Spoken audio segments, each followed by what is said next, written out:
ensie ye emfa emmaye nti ochame amwako dakwa irade mfa okra ensie yeda se enti ene no ensuo no agugufri eno an minim se bebia wo no so sa na tie dia ba enkran miamia hodo bi na no pai kura me guso a me kasa kura no ya de se ensuo no eguso eto ai pa nti ehwe hu ye nkura no ikosko a ye hwe se ye bepe pullover bi na afi ye de ahye emofra no na atumi aboa sanso na ye hwe se nnuane a ye die ni nyina nso emu be ye hye ai nti sa ya na weda no ye code se ya ene nnuama enwunu no ya na enhyeda emmoa papas emfa emmaye nti no ye hye so emfa emmaye nti ye be hyase na ye hye no so se be bie phone lines no na so wadwen wo headline bi a wada roma na ode aba na fe ya to so wo ho de amount na yakwa adomonline.com ye nsama ba ya na no pay deported from the US to Ghana, then dumped at the border. Nigerian man speaks out. Nigeria ni you know ye de no free US ye de no abaha no se ne border no so ba bi kura na ye ja no de no eto ye adomonline.com asansam no so ewo eho adomonline.com ya UTAC Anes join news Erastus Asaredonko for fearless journalism on Galamsey. UTAC for na boy yankase enua be ma Erastus Asaredonko abaso se wono so atu no ho asi ho se Galamsey ne de ba bia bi koso bia obeba bonten na afo aba be yi yento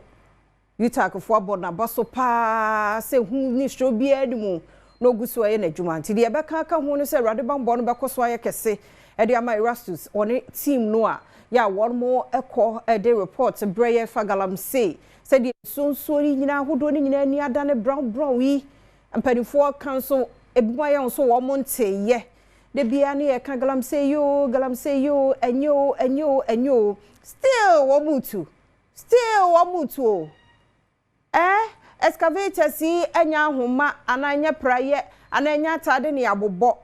efa kwantempon so rewura kuro ni mu na koho nti ho no ye hu ana serious o asem a ye kan adane ase enwum to nti abaye normal wo yasum no kosi se bi beto ana ubenya hu sunsu aso no abeti ase ba wo hwe wo mu a Galamsey no ase won sase ni won su a samia no nura me nutritionist ba ko ose bi okoye ne service takwa ne mpotamu ho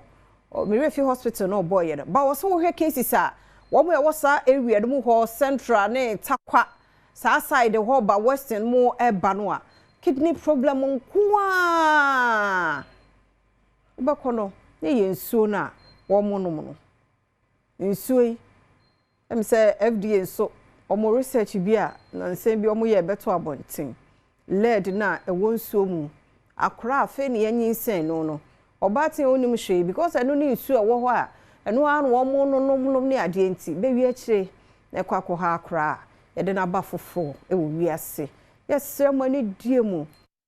enye yen ne ni a edi kan a Galamsey me ye sure say me nananom peso wo mutu Galamsey no ansa yo nti ade na ye die ye se no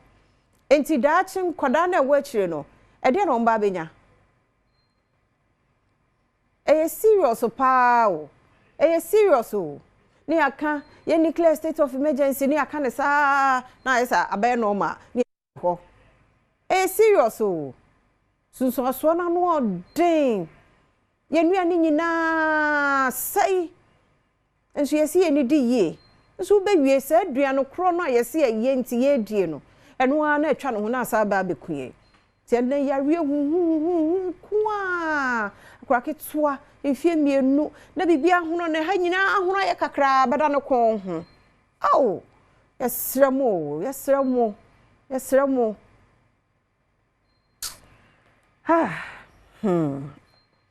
ya sabo alam say na ya sam nsuo enura am say de bonkrata ne ba ko kan nsuo a na em say central se baby no wo munya no be 2016 mu no wo 2024 or 2025 mu no just as what say who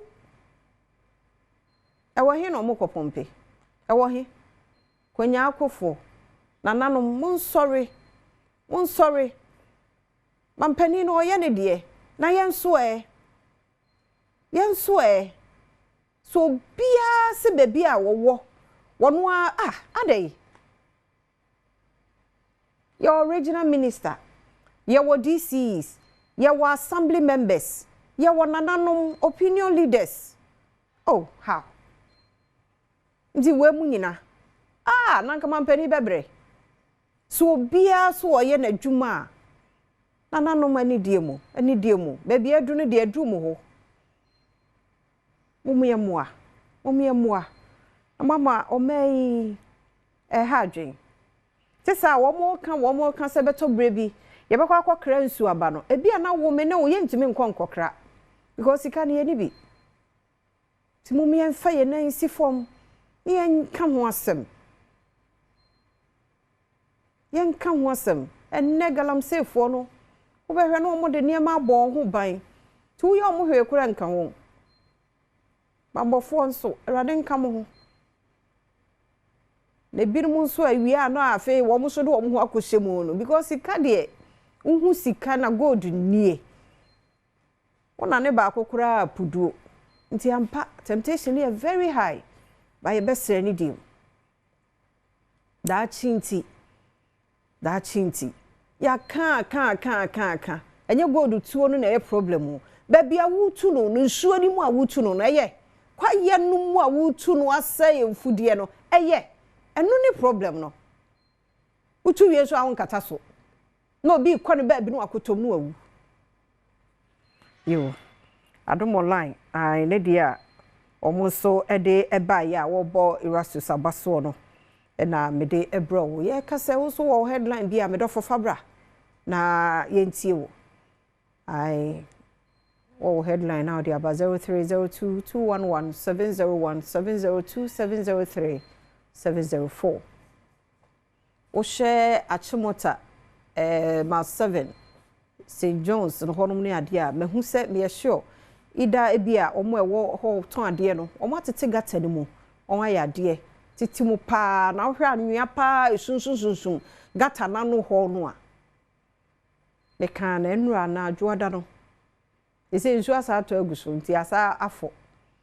abegye kwan na boso ti ama ekwan no aye ketoa minim die nti a yesa ye no ye yifri gata mu no ya nsan free ho ebi ensuo wo mu nti a ese ne nsu asa to aguso ba ye besere mpadifo de mo ye ne ye se ye ti gata mu se be ye nsuo to a ebenya ba bi afa na nsuo ne die ye besere ye ti a ye kwan no ho no a block kwan no yensesa ne ntam ne ntume mu aye yesere mo ne die mu ampanifo yensori ne anya adwuma no na bibia na mampani o adan sabia ne die mu panimu a wutu fie so maame no papa ti ase a wo ware awo ma no kunu tie no ani die mu wo maame no papa ne be kiro se de ye se ya na ampa ye pani ebi o ye bi obetimi atene wo de nanso assembly yankwa abode hoyi abode ya no pe yem wache emu akwaba ejisime ni efia yeda se papa so age yenso yentie hoyi na so mo hoye die na me adom ye ho ye papa ni efe ni ba fa ke pa ejiri se bibia aboko onyankopa adom onyame na dia chi die ni di afri sa efian ta cho na so ka create the better maker le should be guarantee na o kan no e ha bi o kan bi so en kade muzika asuba for some girls on menu e go so pa anki koma asuba for ni bia 3 4 omo pitch bia yom ti guarantee no uto kata so en tu consume wa kata so ya ma ntu fufuro en kata ta na be sa bua no asenya nyapade e bi o chiri bele ni chera me di ma ba ku twato ye ni di bi so afia mi sermo a no girls no do ese watermelon ko di kura ko di watermelon anya watermelon na se galamse na sese no ni saba ni trust amunsu no yate sa ade se di bofina ka ko ese africa tidis na ni Ayasem. Yes, train na ye mbobo ehu. Sa. Amen. Yada say. Mr. J abaso. Papa no pay yamo akwaba. Mr. J yamo akwaba.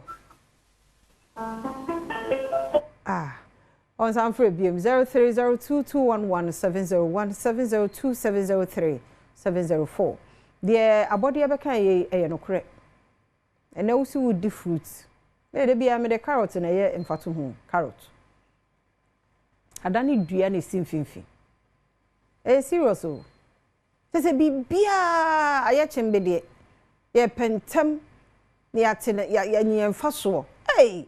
odwen wo mfa so na onwen apomuden ho ti se wo hye na duro ni tomatoes ho ko mu green na ati nsuo oso wudi ne sa akora eden meanwhile tomatoes nso ye mema prostate tomatoes ka wonya no fresh na ka watoto ade ama okunu onyini mo no prostate ho ban nso na ye dedie mu nyina green aduro nko a mamenko SK hoy SK bola sanope ye moache Mame asiama nkwa mejo so mpacho bibia abokodi ya me adom bibia ye kama to ba dia na ye nsuo ne kwaye ana essay manka samdia ene the year 2030 die awenya nsuo ene kwaye enkom we skibola nyamene ne mame kata america se mpani fona nkasa enya galamse ni dipadia enkoda no so enya diu galamse na ye kan no enya enkoda ne diu eya mpanifo no ene di eya sojeefo no ene di eya police no ene di isazo do to do first one na honorable akwati gemfi ewo abemu no na galamse bi course on the site wo ko no so your forecast mo manu ra site wo emo ko hwede e koso enti na ye tuase ama ye ho atwede a ye ka se ye mpanifo no ye mpanifo no je de me di se galamse nso no ebe ko fom ama ye ho atoye o ma nya pa de ama ne ye be ka sa ama de ache ama de asa so galamse no ebe koso we ye SK bola na mana hene kwaku ofori ewo so papa no pay me mo ache kwaku me solo TV ni volume no ne yankasa wo phone so me mo ache ya ana antiefia ya da se pa na ofri hia no pay meka se fia kwatia mo mintio na mi sha mo ni mo juma pa mo ye ne adomo a ewade da adomo ngo so mama ni mutia mo de be mo juma sa amen me a okay kakraye oba achimbo adua got of a school vocational school bi o ye freno Denchemwo Technical and Vocational Institute na school no ehiamwa ya post ni parko but oko have facilities e wo na so money the same people like good facilities and never to the same exams and sometimes having almost minimum pe bi e ko school ho almost ade pa ebima be yi before but okwa said you wenima anybody that kapata o se me kan se ne be ya bema perifodio ma djamba so akwetia GCD omudan ya omugya ya ko ko for no mugya ya no no omudi aye school no over 15 years in here wow and he said this year omutimi me see one story building from TVET for and me no mun see one story building and that's education service for and that's the Ministry of Education oh na komo me school no semester so se mo so me suma correspondent Oma Korea enyo nya eko obi anamera ho ayate wakan ye be me ani ade akire wo ho ne ahwe ye da se papa ma me fala scholar na ye nkwa agudie mo ensem medafo 2 pm me mo akwaba on se kinzuba kiyeme meyoba mejo sumini aba masomo atante mambo na poma nyame adom bibia na na uni aba ma ya ne aja o kafra wai aduma na nya bete sa wo to so Eric Ibenti chief of staff ene ya system kura my chief of staff what na NDC chairman Kamel mampo ma mention mini aba she media kamesere galamse issue say akwa bi kura na mbebi no bi kwasa obeka che eti anka mesere say otikokko so otumfo enfa na nuntum because I can't tell you otumfo ka say na obia dai enti say na na no to galamse issue say o hini bi abame aye galamse e wo site no say ya because asante Asante Adom wo Asante ye kingdom mesre papa so the na be si forma onyama sa won ni si kima me ye sure say galamsey issue no e be kofam na ma say Ghana so ye wo mra bia enyo otumfo pempo na nanum nka ye nyina ba bia galamsey koso bia na nanum e wo ho na de wo ka say ye na no de maame me donyame oba kumase akokọ kura mbi meti ho na se na me che se enyo otumfo nko asanya ho nko na ye ayi me che se na nanum nka ye wo amantama yetu galamsey no omso mfo mo na nsi ho sa na make omunya dey anyim bi akadama niam we nyina kofam because yentu say na emra bi so ho na his excellency John Dramani Mahama betimi akobi ma oma papa nko na say de oye Ghana na de aye nwanwa enye nwanwa ya da say papa me yemfa ko ni nsi ha na yenye agudie mu nsam no nwie na ye ba na bre wo mu amodaroma ya ka kire no so ya to so e wo ho nti Evans ababe gine mo no pay ya hwe se de agudie mu nsam no etie me mu akwa ba be me na me jo so Dr. T Yakupon Adama na papa this also ho ye de nyame Adom ye ho ye papa na say dame no say last na wujinam of course dame no de utim say specially crafted for Ghanaians wo a sebe wo ye madwemma dame no enyansafo agudie enti utim say na no memeda ukopie mu bukum gamashi ho a Dr. T na efepa kabere yewura kuma na gye na owie 10,000 Ghana cedis the whole of Greater Accra ono na ewina enti na efeyi pa sa enti nyame ya Adom a we nyina no se de kuma gye ne 10k asa no so yi ye beba to ye side ho na yakwa Asante so side ho of course enti ye wie sa tu no a na fe wo mo aba bom na yababenya the king of kings that be too mo makonko Ghana mu enti se de ma no first pa no na kwabna ye ka so obi to dam ya ze bu nko hwini dabi kura uza sports and kasa no sia ye business oh yes awo kansie no sikasem pati ase tie no unim agudie bia dia so mu ye na wa yire ho ti na unim dam to a sabe unye nipa hunu sabe unye sansani di Adom TV cover by dame asa Asante mantamfo mo omutam chuku omo so atoye mantam chuku na dia wanwan say eto wa ya director wafo frɛ say northern ho enuti ne ye ka say northern fo no